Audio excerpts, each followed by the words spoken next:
আমি স্বাধীন চন্দ্র রায়, বিজিএমআই 26 ব্যাচের একজন ছাত্র।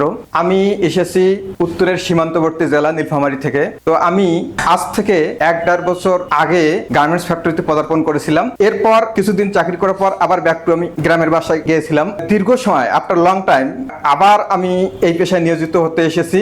এই পেশায় নিয়োজিত হওয়ার আগেই আমি বিজিএমআই এ ট্রেনিং করতে এসেছি। আমরা যারা গার্মেন্টস ইন্ডাস্ট্রিতে চাকরি করি তারা সকলেই জানে যে আই প্ল্যানিং একটা ডিপার্টমেন্ট আছে এবং এই ডিপার্টমেন্ট একটা ইন্ডাস্ট্রির খুবই গুরুত্বপূর্ণ একটা ডিপার্টমেন্ট। তো এই ডিপার্টমেন্টে চাকরি করতে গেলে আমাদের আই প্ল্যানিং অনেক কিছু জানতে হয়। তো এটা জানার জন্য সর্বোত্তম ওয়ে হচ্ছে বিজিএমআই। আমি সোশ্যাল মিডিয়ার মাধ্যমে জানতে পারি বিজিএম এর কথা এবং আমি তৎক্ষণাৎ ব্যাক টু বিজিএমআই। এখানে এসে আমি আই প্ল্যানিং, ম্যানুফ্যাকচারিং, জিএসডি এই কোর্সগুলো সম্পর্কে একটা ভালো অভিজ্ঞতা অর্জন করেছি। তো আপনারা যারা এই আই প্ল্যানিং, লিন ম্যানুফ্যাকচারিং, জিএসডিতে ডেভেলপ করতেছেন তারা অবশ্যই বিজিএমআই আসবেন।